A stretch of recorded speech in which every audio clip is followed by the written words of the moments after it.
অসমৰ সৰ্বস্তৰৰ সৰ্বাংগীন কল্যাণ আৰু বিকাশ ভাৰতীয় জনতা পাৰ্টীৰ নেতৃত্বাধীন এনডিএ চৰকাৰৰ প্ৰথম আৰু প্ৰাথমিক চৰ্ত আৰু সেইকাৰণে আমাৰ চৰকাৰে প্ৰশাসনীয় সংস্কাৰৰ জৰিয়তে একোখন ডিষ্ট্ৰিক্ট জিলা নিৰ্মাণৰ সিদ্ধান্ত গ্ৰহণ কৰা হৈছিল। মাননীয় মুখ্যমন্ত্ৰী ডক্টৰ হিমন্ত বিশ্ব শৰ্মা ডাঙৰীয়াৰ নেতৃত্বত সমগ্ৰ অসমতে পৰ্যায়ক্ৰমে এই সমজিলাসমূহ ইতিমধ্যে গঠনৰ দিশে আগবাঢ়িছে আৰু আমাৰ ডিগবৈ বিধানসভা সমষ্টিক লৈও এটা সমজিলা ইয়াতে ঘোষণা কৰা হ'ল আৰু তাৰ কাম কাজ চলি আছে।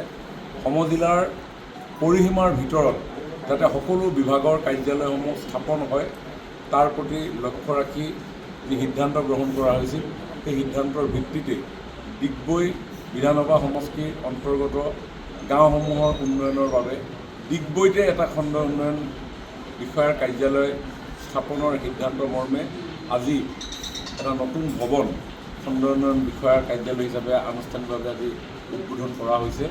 মাননীয় বিধায়ক সুৰেন ফুকন ডাঙৰীয়াৰ বিশেষ তৎপৰতাৰে এই অঞ্চলটোৰ সৰ্বাংগীন বিকাশৰ মূল কেন্দ্ৰ হিচাপে পৰিগণিত হ'বলগীয়া এই কাৰ্যালয়ে মই ভাবোঁ যে ডিগবৈ অঞ্চলৰ ৰাইজৰ আশা আকাংক্ষাবিলাক বাস্তৱায়িত কৰিবৰ কাৰণে সক্ষম হ'ব। মুখ্যমন্ত্ৰী ডাঙৰীয়াই ইতিমধ্যেই অসমৰ 126টা সমষ্টি বিশেষকৈ গ্ৰাম্য অঞ্চলক অধিক অগ্ৰাধিকাৰ দিছে, উন্নয়নৰ কাৰণে অধিক অগ্ৰাধিকাৰ দিছে।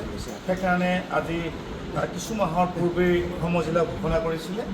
তাৰ ফলশ্ৰুতিতেই ডিগবৈ সমষ্টিটোৰ 13খন গাঁও পঞ্চায়ত, এখন পৌৰসভাৰে গঠিত 1,50,000 ভোটাৰ আছে। ইয়াৰ সৰ্বাংগীন উন্নয়নৰ কাৰণে আমাৰ নিজস্ব এটা ইয়াত ব্লক ডেভেলপমেণ্ট অফিচ নাছিলে।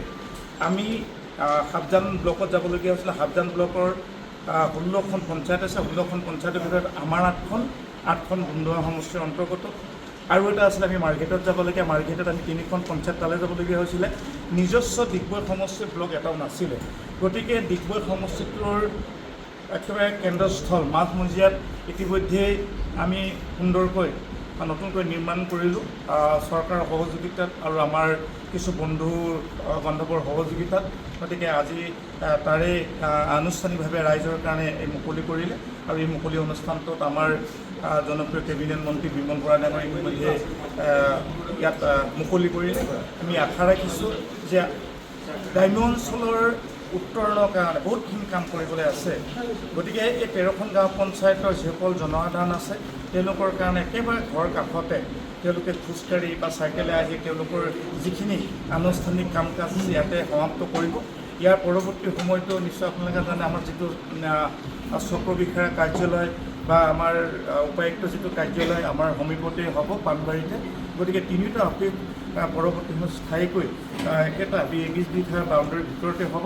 গতিকে এই সমষ্টিটোৰ প্ৰতিগৰাকী আমাৰ যিখিনি জনসাধাৰণ আছে প্ৰতিগৰাকী জনসাধাৰণৰ কাৰণে খুব সুবিধা হ'ব আৰু অহা দিনবিলাকত ডিগবৈ সমষ্টিটো অসমৰ বিভিন্ন সমষ্টিৰ লগতে ফেৰ মাৰিব পৰা এটা ব্যৱস্থা হ'ল। গতিকে তাৰ কাৰণে বিশেষকৈ ডিগবৈ জনসাধাৰণক মই ধন্যবাদ দিছোঁ। মাননীয় মুখ্যমন্ত্ৰী ডাঙৰীয়াক মই ধন্যবাদ দিছোঁ। অসম চৰকাৰৰ প্ৰত্যেকগৰাকী আমাৰ বিষয়া কৰ্মচাৰী বা আমাৰ যিসকল মন্ত্ৰী আছে তেওঁলোকক ধন্যবাদ দিছোঁ। তেখেতসকলৰ সহযোগিতাৰ কাৰণে, ৰাইজৰ সহযোগিতাৰ কাৰণে, আমাৰ সাংবাদিক বন্ধুসকলৰ সহযোগিতাৰ কাৰণে খুব এটা সুন্দৰ আপোনালোকৰ আচলতে দিহা পৰামৰ্শ আপোনালোকৰ প্ৰেৰণাৰ কাৰণে আজি ইমান সুন্দৰ এটা কাৰ্যালয় নিৰ্মাণ কৰিলোঁ। তাৰ কাৰণে অহা দিনবিলাকত খুব সুন্দৰভাৱে খুব স্বচ্ছতাৰে এই কাৰ্যালয়টো চলিব মই আশা ৰাখিছোঁ। আৰু খুব নিখুঁতভাৱে আপোনালোকে নিশ্চয় দেখিছে ইমান পৰিষ্কাৰকৈ ইমান সুন্দৰকৈ নিৰ্মাণ কৰা হৈছে যাতে ইয়াৰ যিটো পৰিষ্কাৰ পৰিচ্ছন্ন যাতে অক্ষুণ্ণ থাকে তাৰ কাৰণে মই আপোনালোকৰ চেনেলৰ মাধ্যমেৰে কৈছোঁ আৰু খুব নিকাভাৱে এই খণ্ড উন্নয়ন কাৰ্যালয়ৰ পৰা কাম হ'ব এইখিনি